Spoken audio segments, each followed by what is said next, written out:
Y'all, I was craving short black nails, so let's do them. First, I'm gonna take my tips and measure them out, make sure they go sidewall to sidewall. Once I have them all measured out and glued on, I go ahead and I erase some of the smile line and start prepping the nail. This is my favorite bond and primer. I will leave it down below. I then move on to the acrylic, and y'all, I hate this acrylic. I don't know why I have not purchased another black acrylic, but it's the only one that I had, so I was determined.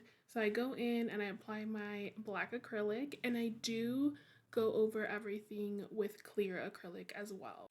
That'll ensure that nothing bleeds, and it kind of just helps out with the smooth finish. I then go in and start filing and shaping my nails. I do go in with my e-file just to help me out with the cuticle to prevent any lifting or anything like that.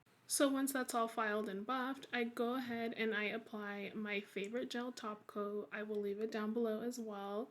If you have one that you love, let me know. Pop it in for 60 seconds, and that is the final nail look. Y'all, I was obsessed. I just wanted these so bad. I hope you guys enjoyed. I'll see you guys in the next one.